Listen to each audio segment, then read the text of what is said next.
Hi, my name is Anita and I get questions about 55 plus communities all of the time. So I figured I would talk to you about the top pros and cons about living in these types of communities right here in Kansas City. I talk to a lot of people each year about these communities, and everybody asks me questions like, give me the good, give me the bad, give me the ugly, whatever. So just a side note, here in Kansas City, a 55 plus community does not always mean that everyone living in the household has to be 55. In fact, most of the communities here only require one of the buyers of the home to be 55. So for instance, my husband and I could live in a 55 plus community because one of us is older than 55, and I'll let you determine which one of us that is. Anyway, it's really not all rainbows and unicorns like just that phrase. It brings back memories. I'll tell you why, because first of all, for all of my new followers, my middle-aged daughter played softball since the age of 6, and she became a pitcher in college. And when she was little, she'd get nervous on the mound, and to calm her down, we would all yell out on the sidelines, rainbows and unicorns, and it would make her so happy and laugh. And 9 times out of 10, she'd throw a strike the next pitch. And so we knew that it worked. And so anyway, her ultimate joy in that phrase doesn't always transfer to a 55 plus community, because these communities aren't that, but they're not all evil either, like some people might think. And I'll tell you some stories a little bit here in the video, but I'm going to tell you today about the things that are good, and then I'm going to give you a counterpart or the opposite of that. And so some of the points may actually be more mythical or myths, so you'll need to follow both sides of the story and get to know both sides of the story. So stick around to the very end, because I want to know what you think, especially if you are considering moving to a 55 plus community, or if you actually live in one right now. I'd love to hear your perspective. So be sure and share this video with anybody who might be in discussion with you and who's going to be helping you make the decisions, like maybe some friends or like even your adult children, because a few points that I'm going to be making may affect them, especially if they have children and want to come and visit you. So let's start in with the pros and the cons.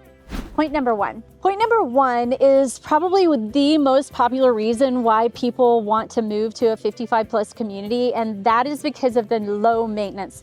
So many of my clients come from really large homes that have a large yard, and they love, hearing their grandkids running through the yard and watching them from the kitchen windows and listening to them play. And they love hosting holiday events at their house, and everybody comes over to their home, and just the whole community feel, family feel.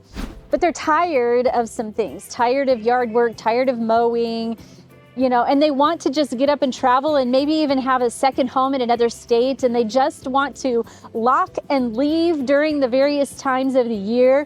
And that rainbows and unicorns feeling sets in right here when they get to a 55 plus community and they say to me, I'm not gonna have to mow that yard anymore. No more fertilizing, watering, all the things. That's so amazing.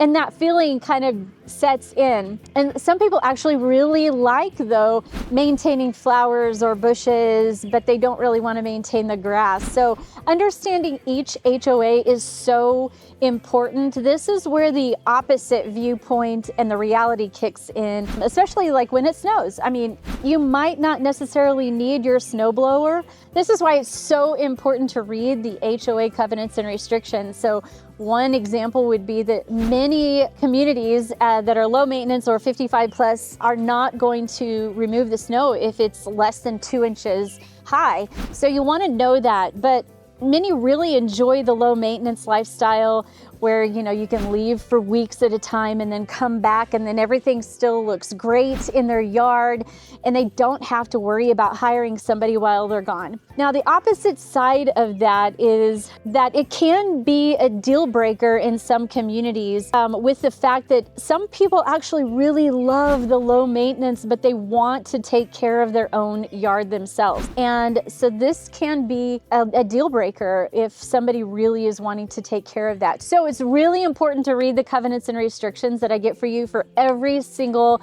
community that you are potentially considering, because low maintenance may mean one thing to one person and the other thing to another person, as well as the communities. And the HOA has these rules and restrictions and regulations because they've got to maintain that beautiful community that you're living in. And if they don't maintain it, then who is going to do that? And the reality is that the HOA is there to protect the community and the DNA of that specific neighborhood. And some communities will allow for homeowners to, have their own fingerprint on their yard. And some are a little bit stricter. So you'll definitely want to know that specific thing. But all in all, you are working with people in the community who are on the board. And, obviously if you don't like an HOA, then maybe a 55 plus community won't be for you. But we're here to just talk about that, right? So in a 55 plus community, there's going to be a structure of rules and of regulations. And you can't obviously paint your house bright orange, and you need to ask the Architectural Control Committee if you can build a pergola off of your deck. Those kinds of things are going to come up, and you'll have to get permission on those things. But all in all, it's really about the lifestyle of what you want. And if low maintenance lifestyle is what you are looking for many people, the trade-offs of requesting permission are worth it. So before I go into the rest of the pros and cons of this video and go any further, I want to tell you where I am today. And this is a place where if you move to Kansas City or you're here in the area, you definitely want to know about it. If you have family, and especially if you have grandkids visiting, this place is amazing. This is Deanna Rose Park. I'd say it's probably in the middle of Overland Park. It's just south of 135th Street and west of 69 Highway.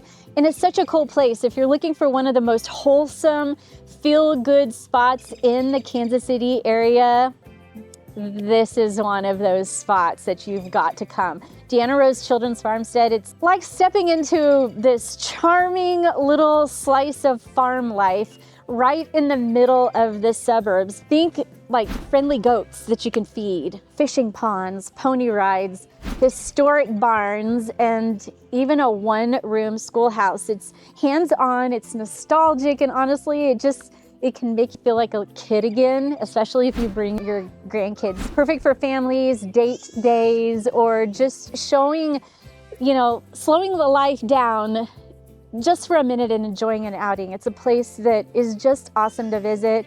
And it's not just a place to visit, it's an experience.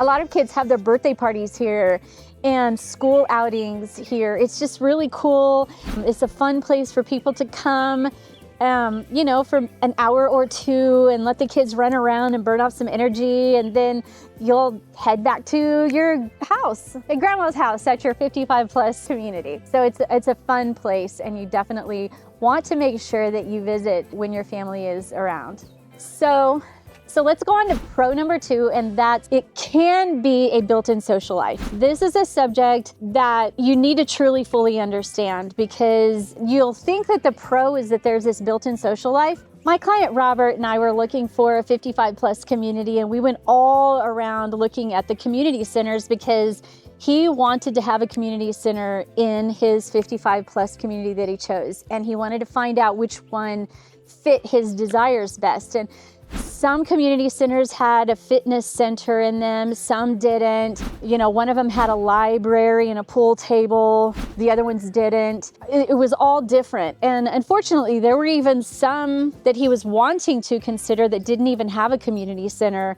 at all. And that is kind of the way that you have to find out what's best for you. We all want lots of friends, and we all want that kind of buffer socially. And the activity that is around a community center is going to help with that friendship. There's lots of people that state that they have never been this socially active as they are when they live in a 55 plus community. And if you guys are living in a regular neighborhood now, you might know about some of the isolation that you can feel in a community that doesn't have a community center or that doesn't have a swimming pool. Living in a 55 plus community is really going to help you with that feeling of isolation, potentially. Now, the opposite is that it doesn't come automatic. You're going to have to be very proactive, and you're going to have to get involved with your community. So remember that you do have to do some of the work, but I think that you'll appreciate that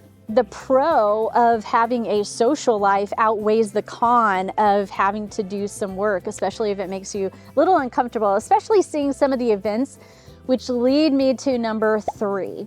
So the pro of living in a 55 plus community is the amenities. So this actually ties to pro number 2 in the social life. Now, with every single community, it's going to be different. Here in Kansas City, not all 55 plus communities have a community center, which is what I mentioned. So the amenities within that community are going to vary. Other things like pickleball, book clubs, Bible studies, men's groups, ladies groups, arts and crafts night, football night. All of these are so amazing, you guys. And most places, all of these events can be included in the HOA fee, but some of the communities don't have these as free. Even if there's a pool, you still might have to pay that. So one of the things that I like doing is contacting the HOA representatives to meet us and tour the community center if they have that, and talk to my client about social events in the community and see if that is a good fit. Now, the opposite side to this is that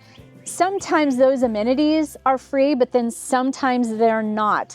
So like there could be a golf club next to the community. Well, there's a fee associated with that. And there may be other fees. And so that's why it's important to read the covenants and restrictions to see what is included in the fees that are a part of that specific community. So like if you wanted to play golf, you might have to actually get a separate membership or pay per round just to join that specific golf club.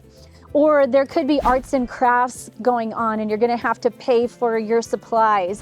It's not all a free for all just so that you can be socially active. It's not necessarily free. Every situation and every HOA is going to be different, and they're all run by the people in that community. So make sure that you keep that in mind when you're looking at specific communities. Every HOA and all the amenities are different. So if you are somebody that is looking for built-in activities, the 55 plus community system is kind of sort of a no-brainer, right? I mean, wouldn't you agree? Yet you have to understand that every community is different and there may be different amenities involved in that. Now, point number 4 is that the actual lifestyle of a 55 plus community is going to be very peaceful and quiet. And I'm not saying that everybody has lived in neighborhoods that are loud. A lot of us have, but and you might have probably had some experience with having some louder moments in various places that you've lived in. We've all had that moment where, our kids might have created some of the havoc around the neighborhood, or there's some teenagers in the neighborhood that are zooming down the street and are really loud, things like that, or events really late at night.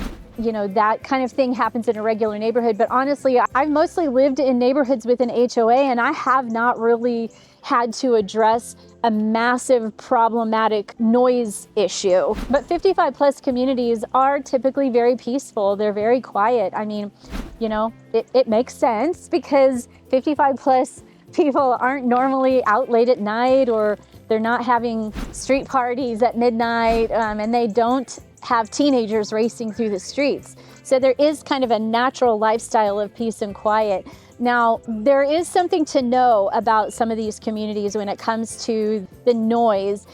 Some communities have limited visits that are allowed by family members or friends. And this is where you really want to read the rules and understand the covenants and restrictions, because now I don't know of any communities in the Kansas City area that don't allow grandkids to actually visit the house, but I have read online that in some markets, it is true. There are some communities in other states where people have actually moved out of the community because the neighbors would tell on them or complain that their grandkids were over at the house. And that just isn't Kansas City. Now, as Kansas City grows, you'll just want to keep that possibility in mind, especially if they model after some other community out of out of the state. But here, there's not any issue about neighbors keeping a watchful eye on your house. And most of the 55 plus communities in Kansas City have rules of who lives in the property. So some HOAs are a bit more lenient than others. And really, you can have somebody live in your home under 55 as long as at least one of the homeowners is 55 or older. Some of them will say that you can't have anybody below 19. But again, that's not always the case. And this can affect actually your grandkids. So you can't necessarily have a grandkid living with you under the age of 19 in some 55 plus communities. But if they come to visit, that should be fine. For most communities, it's unlimited visiting and it's not an issue. But there are certain rules and restrictions in some of these committees where, like, the pool time may have blocked out times that your little visitors can come, and there could be young people in the pools because they want to visit grandma and grandpa. Keep that in mind, because little visitors are welcome, but there may actually be some restrictions on when they can participate in some of the amenities. And you might be somebody that says, well, my grandkids have to come a lot and we like to swim. You just need to know the times and the restrictions on when you guys can, because it could affect other people in your community with those issues. And if you don't want to follow those rules, or you just don't think that it's possible, then maybe we need to find another community for you other than the 55 plus communities that are not necessarily something that will fit with your lifestyle and your family.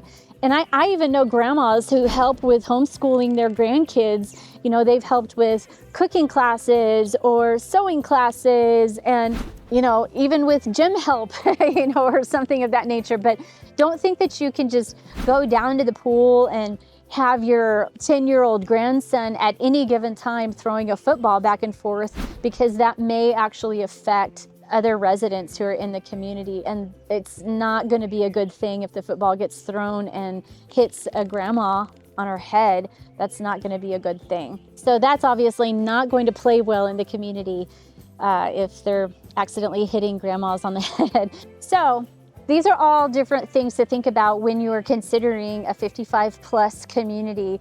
But the overall lifestyle has been really, really fantastic for multiple clients of mine. And I think that for the most of us, we can work around the rules as long as we know what they are in advance and what those requirements are. And I can help you find out what those requirements and restrictions are. So here's the last point that I want to talk about. And I keep talking about lifestyle. And that is number 5. You're getting a new lifestyle. This is a big deal for a lot of people.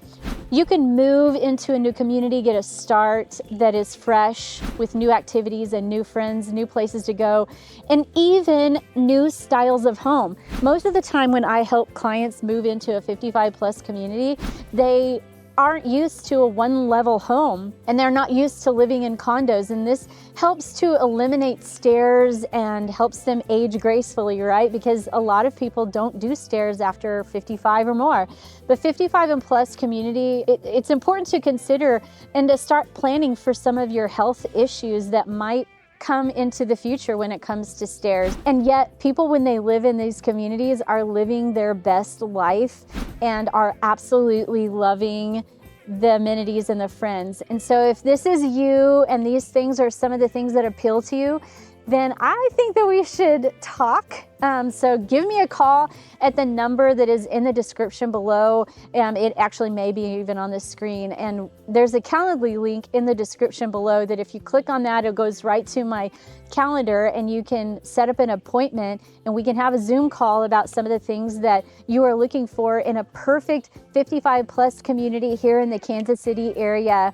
And I am so excited to talk to you about some of the things that I've shared with you in this community. And don't forget, Deanna Rose Park is a perfect place for you to bring your grandkids to come and visit and to have a wonderful afternoon.